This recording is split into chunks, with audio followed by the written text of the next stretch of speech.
dans ce qu'on nous a promis, quelque chose de constructif, mais il a été dans l'abusif. Il a abusé de son pouvoir de maire autant que possible et il nous a fait mal parce que nous, on est des privés.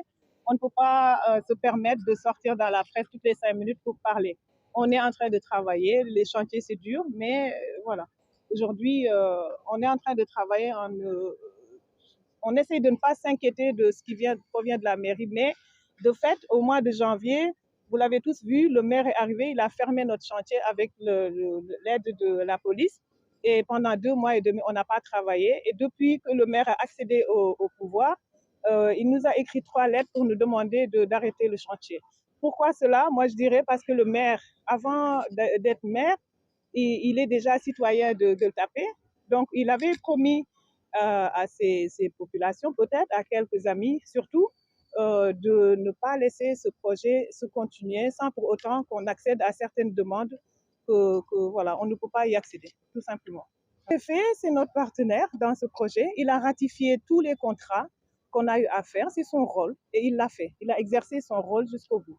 Et maintenant, On est à travailler, comme vous l'avez vu, on est en train de travailler. Aujourd'hui, on a diminué les effectifs pour ne pas avoir trop de bruit, pour nous permettre de faire ce point de presse. Mais dès que vous sortez, il y a 100 Sénégalais qui travaillent en permanence sur ce site et qui vont revenir continuer leur activité. le contrat, Alors, je suis étonnée qu'on parle de résiliation d'un contrat sans parler de procédure judiciaire, hein.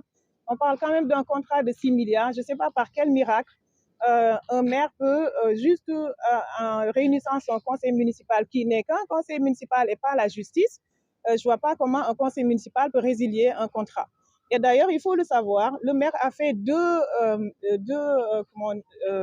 délibérations. Il a réuni son conseil en lui demandant de statuer pour lui permettre de renégocier le contrat avec nous. Mais il a sorti une délibération où il dit que le conseil l'a autorisé à résilier le contrat. Donc ça, c'est des fraudes. Il faut appeler les choses par leur nom. Et c'est la réalité. Les documents sont là. On peut les partager avec vous. Il n'y a pas de souci. Alors moi, j'aime à dire que la commune, c'est notre partenaire. Le maire est notre partenaire. Le maire, Aziz Paye, est arrivé, donc, comme je le disais, en février 2022. Le contrat a été signé en 2019. Donc, et il hérite d'un projet qui a été signé par son prédécesseur, je dirais à toute légalité, hein, parce que les documents sont là pour tout prouver. Donc, à partir de là, lui, il faisait partie d'une coalition des habitants de Gueule-Tapée qui étaient contre la construction du centre commercial Gueule-Tapée. Tout le problème est là. Et par la suite, Dieu a fait qu'il soit maire et il abuse de son pouvoir de maire pour empêcher le projet de continuer parce qu'il l'avait promis aux populations avant. Maintenant, en mettant avant ce qui est dérangeant, il insulte, il dénigre le promoteur qui est là pour travailler. Je pense que s'il avait la peau peut-être un peu plus claire, on n'aurait pas eu de doute sur lui. Parce que j'ai vu des titres où on parlait d'un Congolais, on parlait de tout sauf le promoteur de Gueule-Tapée. Donc aujourd'hui, ce qui dérange le maire, c'est à lui qu'il faut le demander. Mais ce qui est sûr et certain, ils font des demandes qu'on ne peut pas exposer devant les caméras, auxquelles on n'accédera pas. Parce que le Sénégal est un pays libre et de droit. Donc nous, on se retourne vers la justice pour qu'on nous fasse justice. Et le maire a été condamné par 2 fois, mais ça, c'est des informations pareilles qui ne sont pas divulguées dans les différents points de presse que la mairie donne. Il était contre le projet avant d'arriver, donc il n'a jamais lu ce contrat, le maire. Il ne l'a jamais lu. Parce que les allégations qu'ils font devant la presse, c'est toujours des contre-vérités qui sont tellement faciles à vérifier parce que le contrat est là. Voilà, donc il parle de compte séquestre, qui gère le compte séquestre, qui gère les comptes de Kéréli. Je suis désolée, l'État n'a pas mis 1 franc dans ce projet. La mairie n'a pas financé ce projet.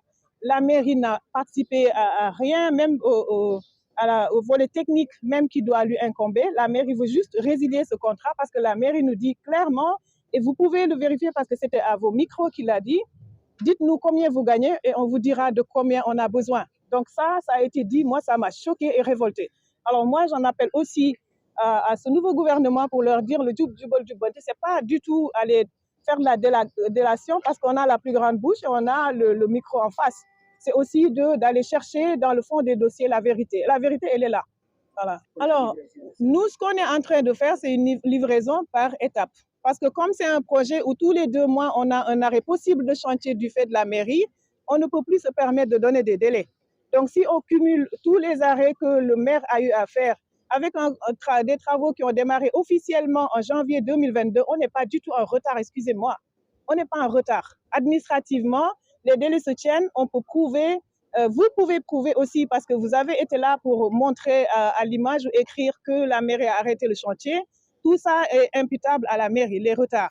Donc derrière, nous, on est dans nos délais et maintenant, ce qu'on va faire, c'est de faire des livraisons par étapes. Le rez-de-chaussée est prêt, on veut livrer le rez-de-chaussée.